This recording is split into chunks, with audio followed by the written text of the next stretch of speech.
les bâtiments. Eh ben, donc des murs complètement tordus, des balcons avec des malfaçons constatées, etc. Qu'est-ce que vous prévoyez pour les futurs programmes, notamment avec l'entrée en jeu des compagnies européennes?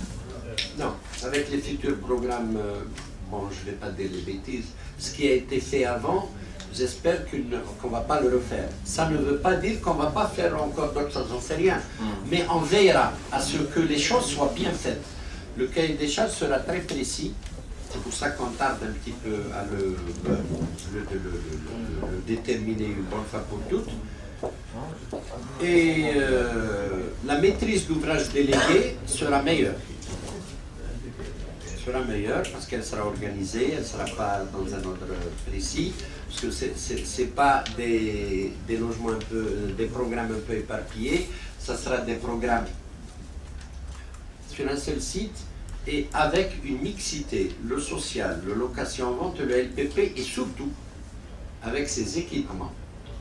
Donc comme l'a dit Monsieur le Ministre, ça sera des cités multifonctionnel. Multifonctionnel. Pas cité dortoir. Pas de cité dortoir. Ce sera des cités intégrées. Voilà le mot, je cherchais le mot. Ce sera des cités intégrées.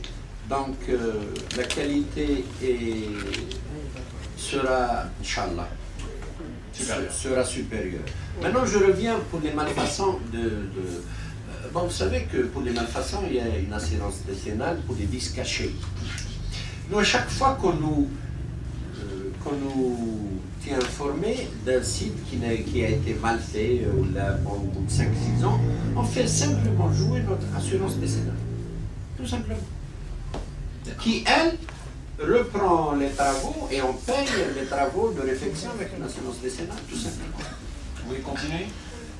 Je reviens sur un point qui a été abordé tout à l'heure, concernant les logements inoccupés par leurs bénéficiaires. Il y avait un texte qui prévoyait que les logements non occupés au bout d'un certain temps, je ne me souviens pas si c'est une année ou c'était limité, il était question d'exproprier ces gens au nom de la loi.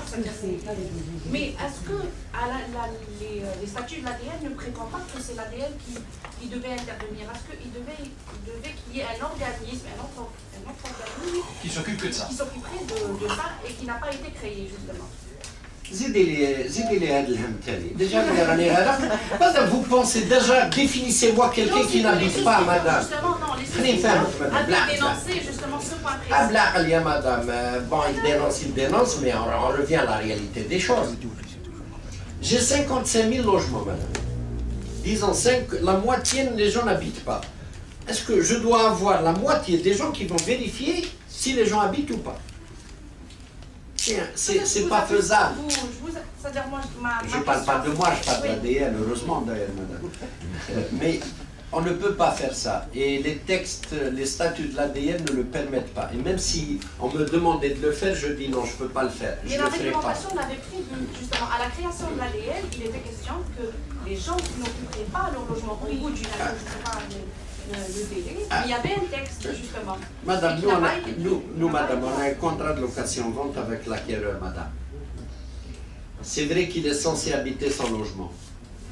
Et s'il n'habite pas, ben c'est, madame. Ça, c'est une formule, c'était le but. Il n'y a pas de texte, madame, ce que je veux vous faire comprendre. Il n'y a pas de texte qui nous dit qu'il va falloir et faire un suivi ou un contrôle de l'occupation des lieux. Ou même vous le madame, le texte. En pratique, est-ce qu'on peut le faire? Je ne pense pas, madame.